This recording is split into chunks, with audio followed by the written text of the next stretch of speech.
Le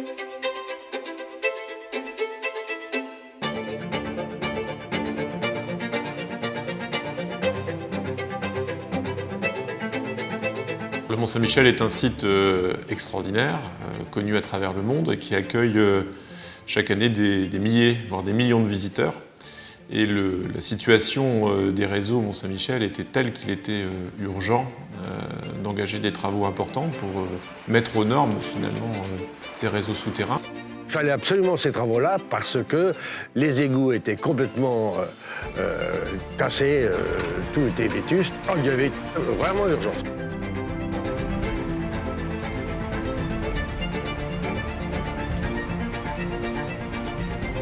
La vocation et la mission du SDO a été de réhabiliter des réseaux qui étaient très anciens, de façon à réduire les volumes perdus, puisque quand vous avez un réseau qui est très âgé, il y a bien évidemment des fuites. On a un groupement de 3 maîtrises d'ouvrage qui portent le projet, la communauté d'agglomération, la mairie et puis aussi le syndicat d'eau. Et puis après, on a tous les services de l'État qui sont liés aux services de recherche archéologique, aux monuments historiques, aux bâtiments de France.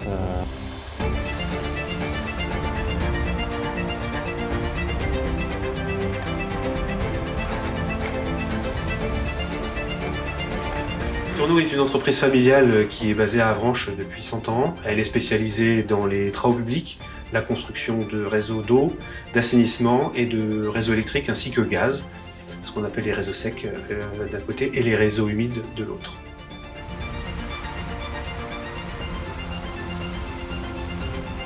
L'entreprise de Gaine, c'est une filiale du groupe Vinci et on a la qualification et l'habilitation pour travailler sur les monuments historiques qui sont classés. Elle est spécialisée dans tout ce qui est travaux maçonnerie, monuments historiques et c'est, je dirais, le lot gros œuvres.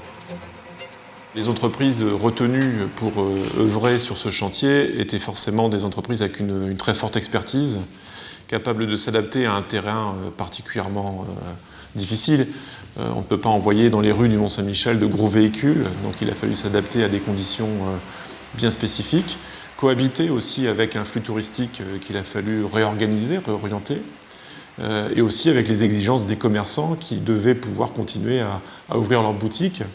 Donc il fallait une entreprise capable de s'adapter à ce chantier et à ces conditions tout à fait hors du commun.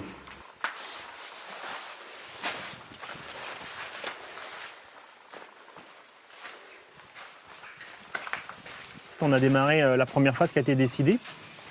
C'est celle la plus longue d'ailleurs, celle des 6 mois qu'on a réalisée de novembre 2015 à avril 2016. Elle s'est effectuée sur toute la partie la plus haute, depuis les réserves d'eau potable jusqu'à quasiment l'église Saint-Pierre. Donc ça représentait environ un linéaire de 250 mètres sur l'ensemble des ruelles. Il n'y a pas d'accès direct en fait dans cette zone de travail, puisqu'il y a en permanence des escaliers de part et d'autre, soit par la montée des Faniles, soit par la grande rue. Donc l'ensemble des matériaux ont été montés en fait à dos d'homme par les 2 accès. Et on avait une grande zone de stockage, qui est cette place de la Croix de Jérusalem, qui nous a permis de stocker l'ensemble des canalisations qu'on a ensuite posées sous nos pieds, sous ces pavés et sous ces marches. Et ensuite, on est redescendu au fur et à mesure vers l'entrée principale du Mont-Saint-Michel. On va retrouver toutes les découvertes archéologiques lors de la phase 2, puisque dès que De Gaine va commencer à terrasser, l'INRAP, qui est en charge du suivi des fouilles archéologiques, va retrouver des sépultures, ce qui va provoquer un arrêt du chantier, de manière à ce qu'il puisse finaliser toutes ses recherches archéologiques. Sur les phases 3 et 4, on va retrouver des rues très étroites, avec énormément de réseaux à raccorder, dans cette zone étroite où il y a tous les commerçants. La phase 5, on va retrouver une zone plus large, où on a moins de contraintes liées au stockage, on a beaucoup moins de branchements, puisqu'il y a très peu de bâtis dans cette zone. On aurait dû attaquer la phase 6 du pont-levis jusqu'à l'entrée du Mont-Saint-Michel. En fin de compte, il a été décidé de démarrer cette phase 6 à l'intérieur du Mont-Saint-Michel, entre l'église Saint-Pierre, contournement du cimetière pour remonter jusqu'au réservoir. Et la phase 7 sera donc la dernière, depuis le pont-levis jusqu'à l'entrée principale du Mont-Saint-Michel. On a dû tenir compte de beaucoup de contraintes, de beaucoup de spécificités locales qui nous ont fait nous remettre en question pour organiser au mieux ce chantier dans le moins de nuisances possible pour les riverains et pour les associations et collectivités qui étaient partie prenante à ce projet. Les habitants du Mont venaient déjà de subir 10 ans de travaux à l'extérieur du Mont-Saint-Michel avec la création de la passerelle. Quand on leur a dit que ça y est, on allait attaquer ensuite des travaux à l'intérieur du Mont-Saint-Michel, ça les a très vite inquiétés en fait. On ne peut pas faire des travaux sans gêner les gens, ça c'est sûr. Il est certain que ça gêne les commerçants, mais ça on n'y peut rien. D'où l'écoute attentive lors des réunions pour pouvoir trouver des solutions de manière à ce que tout le monde puisse continuer de vivre dans le Mont-Saint-Michel malgré le fait que des travaux allaient être réalisés dans certaines zones du Mont. Avant de déposer les pavés, il faut qu'on mette tous les réseaux existants en dévoiement aérien. Donc on va retrouver les conduites d'eau potable, les conduites électriques et également les conduites téléphoniques accrochées au mur de manière à ce qu'on puisse déposer les pavés, créer la tranchée et ensuite poser les réseaux.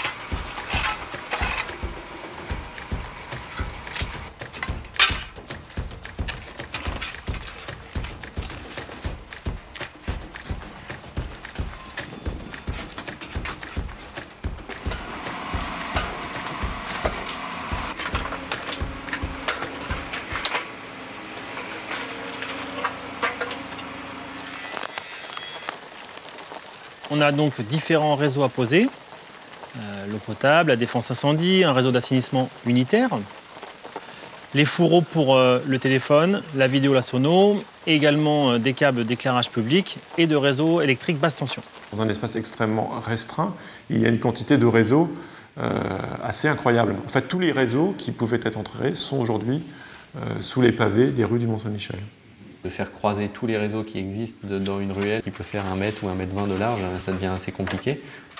Quand on a des découvertes archéologiques ou on a la présence de rochers, quand on fait les tranchées, il faut, sur le terrain, adapter, on va dire au jour le jour, la pose du réseau. Ce qui est le plus délicat au final au niveau de la pose, c'est le fait qu'on soit dans un milieu où on est dans des ruelles étroites, donc on a très peu de zones de stockage. On n'a pas de possibilité d'utiliser des engins pour poser, donc tout se fait à la main. Aussi bien l'approvisionnement donc du coup des pièces, des tuyaux, mais également la pose, tout se fait à la main. Donc on fait un petit peu un chantier à l'ancienne, c'est un peu de l'artisanat, avec la particularité aussi où il faut s'adapter en permanence au site.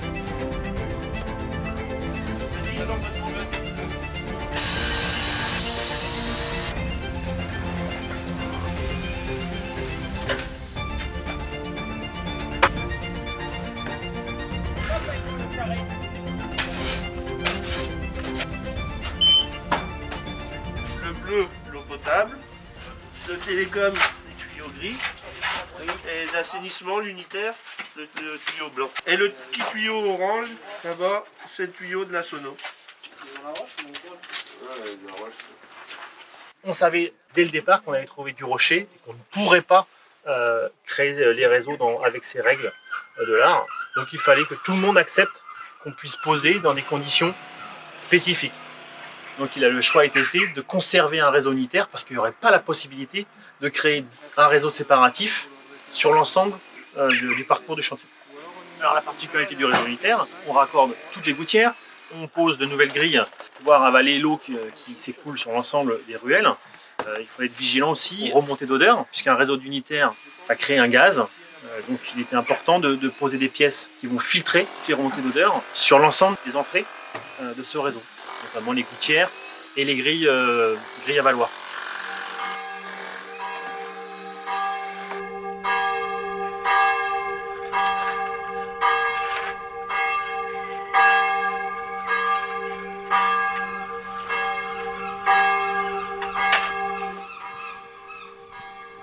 Cette année en particulier, je viens tous les jours, et de préférence à midi, pendant que les gars sont en pause. Je relève tous les réseaux, en moyenne tous les 5-6 mètres, si possible. Le but de ce relevé-là, c'est pour qu'on puisse situer tous les réseaux sur une carte pour retrouver tout de suite le réseau là où il est.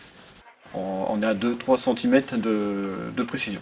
À la fin, je retourne au bureau, je reprends tous mes éléments, je redessine ce qui a besoin d'être dessiné.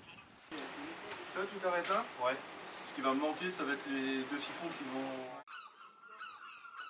On veut absolument maîtriser le maximum d'éléments de notre environnement, sur la partie technique, sur la partie environnementale, de manière à ce qu'on ait anticipé tous les scénarios possibles et qu'on puisse mettre en place les bonnes ressources humaines, matérielles, pour faire en sorte que tout soit coordonné et réglé parfaitement.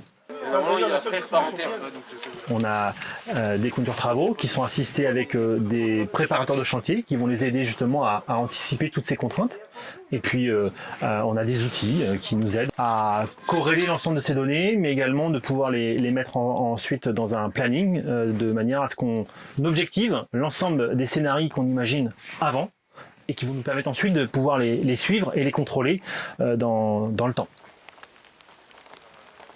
Pour le suivi des travaux, on a une réunion hebdomadaire et puis on a des contacts aussi réguliers avec les entreprises, des contacts aussi privilégiés avec que ce soit les chefs de chantier de Gaine et aussi les chefs de chantier Sturno qui nous remontent aussi les informations pour pouvoir avoir les prises de décision au plus juste.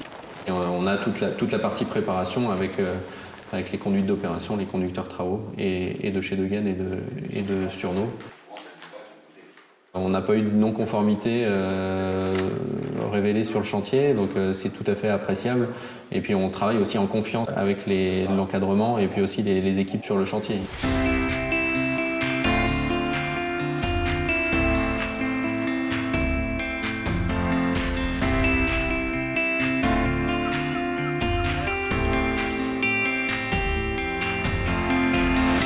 Décaler un peu.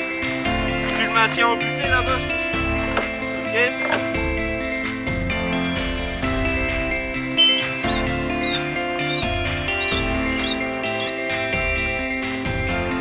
y est, c'est bien.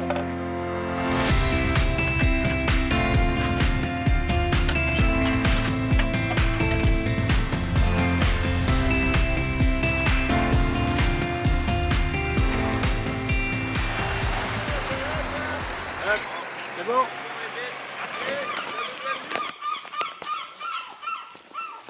Tout se fait presque à dos d'homme, hein. Enfin c'est pas presque, c'est à dos d'homme, puisque les câbles électriques sont portés à dos d'homme, puisque les conduites d'eau potable et d'assainissement sont portées à la main.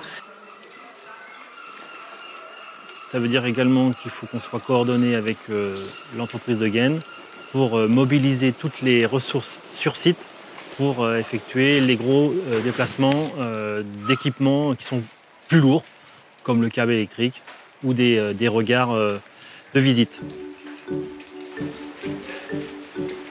Bonjour, ça va? Ça va.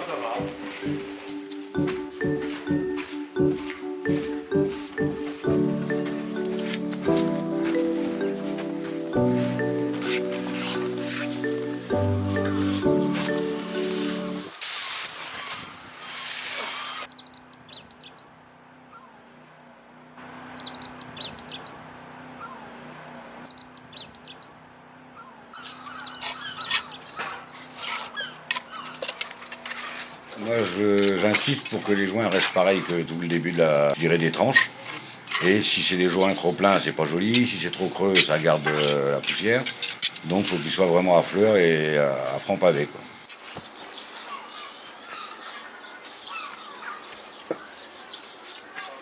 Ici, on a un compagnon qui est très qualifié. Depuis le début, il a touché chaque pavé. Il travaille, pour dire qu'à la main, parce qu'il chasse ses pavés lui-même. Et on peut dire que oui, il est hautement qualifié maintenant dans la pose des pavés.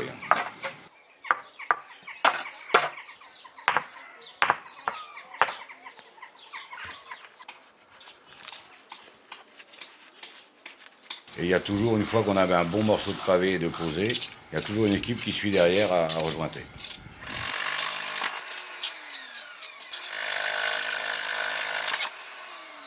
Tout ce qui est changement au pavé ou coffret électrique ou ainsi de suite, il y a une validation à faire par l'ABF, l'architecte des bâtiments de France.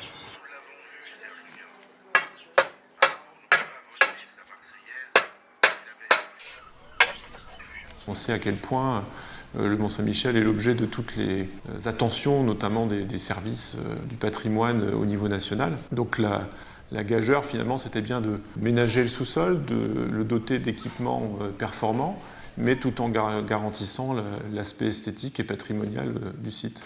Oui, sous le Mont-Puy, on a du réseau qui sont complètement modernes, tout neuf. Par contre, il fallait conserver que l'aspect visuel de la rue soit le plus historique possible. Un chantier qui est réussi dans ce domaine ne doit absolument pas être perceptible par les passants. Mais la réalité, c'est que sous les pavés, il y a ces travaux de réseau qui ont été conduits de manière admirable. Là, le Mont-Saint-Michel va être tout neuf. Je suis très heureux que ça se passe dans ces conditions-là. Donc ça va permettre aux habitants du Mont-Saint-Michel, mais également aux commerçants qui ont leur activité, de bénéficier d'un service de qualité avec un réseau qui est reparti pour plus d'une centaine d'années. La satisfaction de la communauté d'agglomération est totale puisque les travaux ont été conduits de manière remarquable en respectant les différentes parties, que ce soit les habitants, que ce soit les commerçants, mais aussi en permettant aux touristes de continuer à fréquenter le site et surtout dans un respect total des délais qui avaient été accordés à l'entreprise pour réaliser ces travaux. Participer à la construction d'un tel chantier, c'est un honneur, et puis bien sûr une grande fierté. Et je tiens à remercier au passage les collectivités qui nous ont fait confiance pour la réalisation de cette belle affaire.